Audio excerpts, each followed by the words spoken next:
السلام علیکم ورحمۃ اللہ وبرکاتہ اعوذ باللہ من الشیطان الرجیم بسم اللہ الرحمن الرحیم رب اشرح لي صدری ویسر لي امری واحلل عقدۃ من لسانی یفقهوا قولی ربنا زدنا علما اللهم فقهنا في الدین اللهم انی اسألک علما نافعا ورزقا طیبا وعملا متقبلا آمین یا رب العالمین۔ آغاز ہوتا ہے جی آج ہمارا رکوع نمبر 101 سے، اور رکوع نمبر آیت نمبر 101 سے رکوع نمبر 4 ہے۔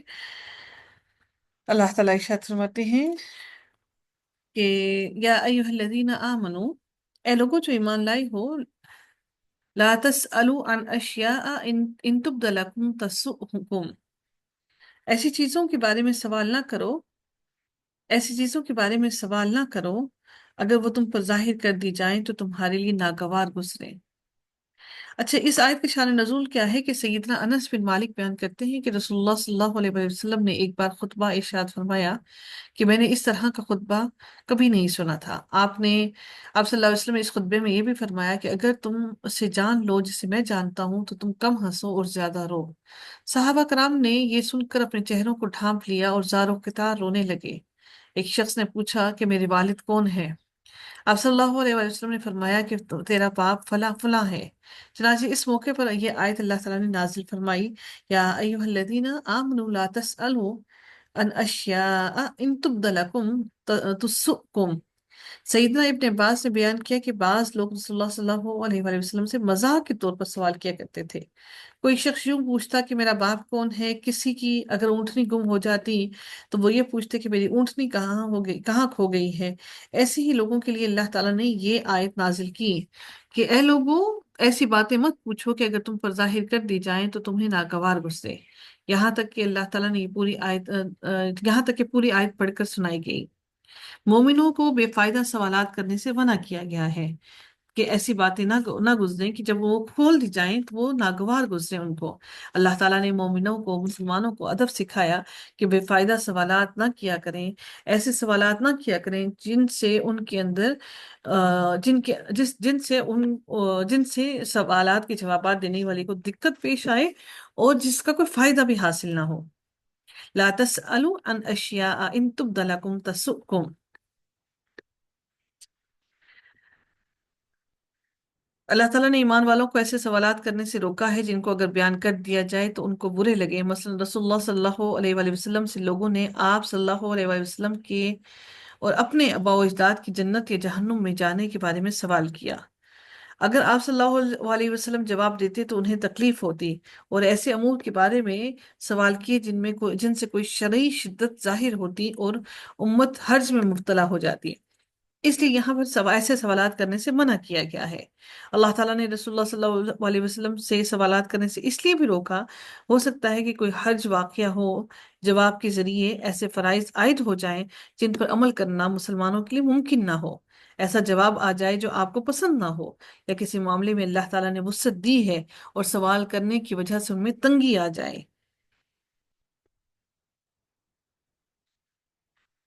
بخاری شریف کی حدیث ہے کہ نبی کریم صلی اللہ علیہ وسلم نے جب کثرت سے سوال کرنے سے منع کیا تو انہوں نے فرمایا کہ مسلمانوں میں سب سے بڑا مجرم وہ ہے جس نے کسی ایسی چیز کے متعلق پوچھا جو حرام نہیں تھی اور اس کے سوال کرنے کی وجہ سے وہ چیز حرام کر دی گئی۔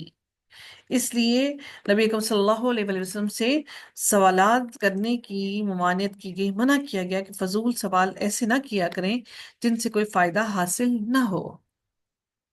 اللہ تعالیٰ پھر آگے ارشاد فرماتے ہیں وَإِن تَسْأَلُوا عَنْهَا حِينَ يُنَزَّلُ الْقُرْآنُ تُبْدَ لَكُمْ، اور اگر تم ان کے بارے میں سوال کرو جب قرآن نازل کیا جا رہا ہو تو وہ تمہارے لیے ظاہر کر دی جائیں گی، یعنی ایسے وقت پر سوال کرنا جب وحی کے نزول کا امکان ہو، کسی ایسی چیز کو ظاہر کرنے کا سبب بن سکتا ہے جن کے بارے میں وحی خاموش ہے۔ جس چیز کے بارے میں اللہ تعالیٰ خاموش ہے آپ بھی خاموش رہو۔ اگر سوال کے ساتھ ان چیزوں کا تعلق نہ ہو تو سوال پسندیدہ ہے، جیسے کہ اللہ تعالیٰ فرماتا ہے فَاسْأَلُوا أَهْلَ الذِّكْرِ إِن كُنتُمْ لَا تَعْلَمُونَ، سو اہل علم سے پوچھ لو اگر تم نہیں جانتے۔ عَفَا اللَّهُ عَنْهَا، اللہ تعالیٰ فرماتے ہیں کہ اللہ تعالیٰ نے ان سے درگزر فرمایا ہے۔ اللہ تعالیٰ اپنے بندوں سے درگزر کرتے ہوئے خاموشی اللہ نے اختیار فرمائی ہے، اور اللہ تعالیٰ نے ایسے احکامات ان پر لازم نہیں کیا ہے۔